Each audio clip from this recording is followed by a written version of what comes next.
بسم اللہ الرحمن الرحیم۔ السلام علیکم ناظرین، اور جان لو کہ تم میں اللہ کے رسول ہیں۔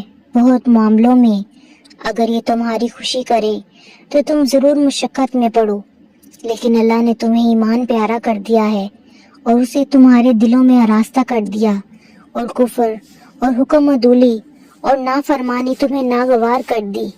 ایسے ہی لوگ راہ پر ہیں۔ اللہ کا فضل اور احسان، اور اللہ علم و حکمت والا ہے۔ اور جان لو کہ تم میں اللہ کے رسول تشریف فرمائے۔ اس آیت کا خلاصہ یہ ہے کہ ایمان والوں، جان لو کہ تمہارے درمیان اللہ تعالیٰ کے رسول تشریف فرمائے۔ اگر تم میں سے کوئی ان سے جھوٹ بولے گا تو اللہ تعالیٰ انہیں خبردار کر دے گا، اور وہ اس کے حکم سے تمہارا حال ظاہر کر کے تمہیں رسوا کر دیں گے۔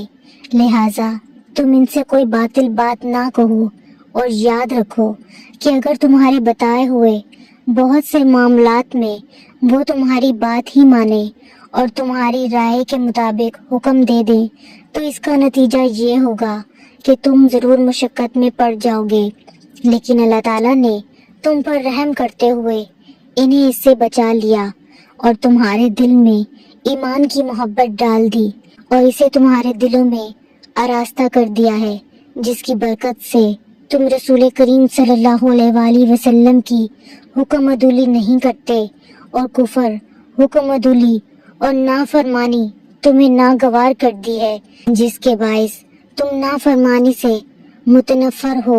ایسے ہی لوگ رشد و ہدایت والے ہیں، اور اللہ تعالیٰ کے فضل و احسان سے حق راستے پر قائم ہیں، اور اللہ تعالیٰ کی شان یہ ہے کہ وہ ان کے احوال کا علم رکھنے والا اور ان پر ایمان فرمانے میں حکمت والا ہے۔ اس آیت سے 6 باتیں معلوم ہوئی۔ حضور اکرم صلی اللہ علیہ وآلہ وسلم کی بارگاہ میں جھوٹ بولنا سخت گناہ ہے۔ نعت لکھنے پڑھنے والوں اور عرض و معروض کرنے والوں کو چاہیے کہ اپنا سچا دکھ درد عرض کریں، وہاں مبالغہ نہ کریں۔ ایمان پیارا معلوم ہونا اللہ تعالیٰ کی بڑی رحمت ہے۔ ایمان کا کمال اپنی کوشش سے نہیں بلکہ اللہ تعالیٰ کے فضل سے نصیب ہوتا ہے۔